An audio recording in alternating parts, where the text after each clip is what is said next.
पास एक बहुत common query आ रही है कि जीएसटीआर 1 में हमने जो सेल्स शो की है for the period October to December या for the period of December, वही वैल्यू ऑटो पॉपुलेट होने चाहिए जीएसटीआर 3B के सेल्स में।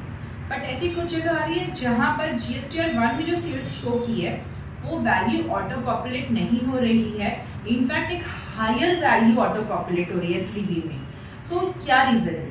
सो let me tell you, invoice management system जिसे हम IMS भी कहते हैं, जो नवंबर से इम्प्लीमेंट हुआ था, इन दैट केस यानी कि जो अक्टूबर का रिटर्न हमने नवंबर में फाइल किए थे तब के लिए, इन दैट केस IMS में एक फीचर आया था जिसके चलते आपके कस्टमर्स आपके इनवॉइस और debit notes and credit notes को एक्सेप्ट या रिजेक्ट कर सकते हैं। अगर वो आपके इनवॉइस को रिजेक्ट कर देते हैं तो वो तो माना जाता है कि उनको ITC लेना ही नहीं है। इन दैट केस आपके सेल्स पे ज़्यादा कुछ फर्क नहीं आएगा, क्योंकि वो रिजेक्ट कर दिया तो आपके सेल्स से हट जाएगा, इनफैक्ट आपकी वैल्यू कम हो जाएगी। बट वहीं अगर आपने कोई क्रेडिट नोट चढ़ाया है एंड वो क्रेडिट नोट को आपके कस्टमर ने रिजेक्ट कर दिया है, तो जो ऑटो पॉपुलेट होकर वो सेल आई है उसमें वो क्रेडिट नोट नहीं आएगा एंड आपकी sales as per GSTR 3B higher रहेगी as compared to the sales as per GSTR 1। Suppose GSTR 1 में आपने 100 रुपीज़ का इनवॉइस वैल्यू दिखाया है एंड 10 रुपीज़ का क्रेडिट नोट दिखाया है। जब IMS आया तो आपके कस्टमर ने 100 रुपीज़ तो एक्सेप्ट कर लिया है, लेकिन 10 रुपीज़ के क्रेडिट नोट को रिजेक्ट कर दिया है।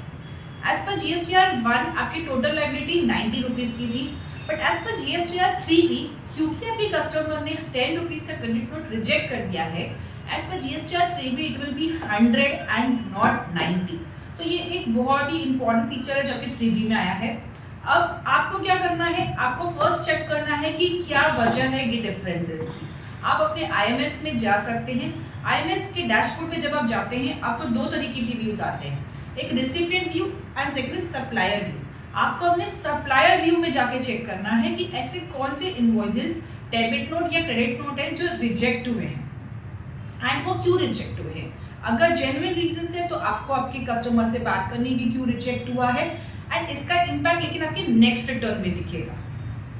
करंट रिटर्न में आपका 100 करके ही सेल जाएगा। अगर आप मैनुअली चेंज करते हैं एंड उसे 90 करते हैं तो हो सकता है लिटिगेशन हो इस टॉपिक पे, आपको नोटिस आए।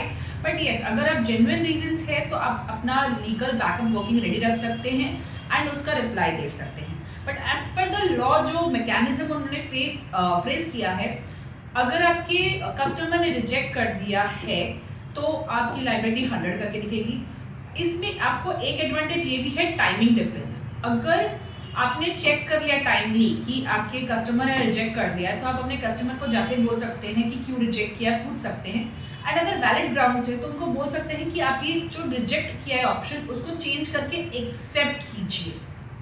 अगर उन्होंने अपना 3B नहीं फाइल किया है तो उनका IMS अभी भी ओपन है और वो चेंज कर सकते हैं action from rejection to accept. In that case आपका 3B फिर चेंज हो जाएगा एंड वापस से आपकी लायबिलिटी 90 पे आ जाएगी instead of 100। But this is possible only when जब आपके कस्टमर ने अपना 3B का रिटर्न नहीं फाइल किया होगा।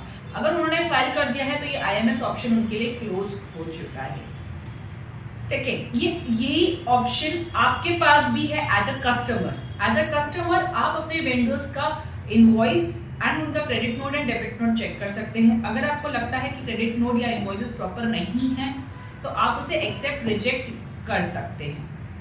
ओके, एक और इम्पॉर्टेंट पॉइंट है इस IMS से रिलेटेड केसेस से कि अगर आप कोई क्रेडिट नोट रिजेक्ट करना चाहते हैं तो आपको उसका इनवॉइस को इधर एक्सेप्ट, रिजेक्ट या नो एक्शन लेना होगा। यानी कि करस्पॉन्डिंग इनवॉइस जिसके लिए क्रेडिट नोट पास हुआ है उसको इधर एक्सेप्ट, रिजेक्ट या फिर नो एक्शन लेना होगा।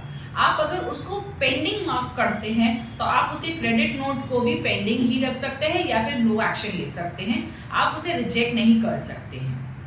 तो यहाँ पर आपको देखना होगा कि अगर आपको किसी क्रेडिट नोट को रिजेक्ट करना है तो उसका करस्पॉन्डिंग इनवॉइस को आपको पेंडिंग नहीं रखना है। आप ऐसा कर सकते हैं, आप कोई एक्शन नहीं लें तो इन that case that is accepted. अब मेरे हिसाब से इसमें एक चैलेंज आएगा ये पूरे मैकेनिज्म में, जहाँ पर आप रिजेक्ट, एक्सेप्ट सब कुछ कर रहे हैं।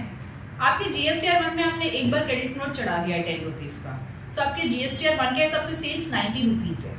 अब आप जब नेक्स्ट टाइम उस क्रेडिट नोट को वापस चढ़ाएंगे क्योंकि आपके वेंडर सॉरी आपके कस्टमर और आपके बीच में टर्म्स चेंज हो चुके हैं एंड आपको कस्टमर को लग रहा है कि हाँ ये सही है, उनका 3B फाइल हो चुका है या आपने 3 बाद में देखा है, जो भी कुछ केसेस हैं जिस वजह से नेक्स्ट रिटर्न में अब उसका इफेक्ट आएगा। तो क्वेश्चन ये आएगा कि GSTR 1 फिर से वो क्रेडिट नोट एक्सेप्ट करेगा क्या, क्योंकि उसके हिसाब से तो क्रेडिट नोट आप ऑलरेडी सिस्टम में इनपुट कर चुके हैं ये GSTR 1 में। क्वेश्चन आएगा कि नेक्स्ट टाइम वो आपको अपडेट करने देगा कि नहीं सेम। अगर आप एक न्यू क्रेडिट नोट नंबर देके चढ़ाते हैं तो पॉसिबल ये होगा कि आपकी sales as per GSTR 1 actually कम दिखे as compared to the books, तो फिर से एक वीक आ जाएगा। सो ये एक चैलेंज है जो ओपन है and I think next GSTR 1 जब तक आएगा तब तक गवर्नमेंट कोई एडवाइजरी या क्लैरिफिकेशन लाएगी इस मैटर पे।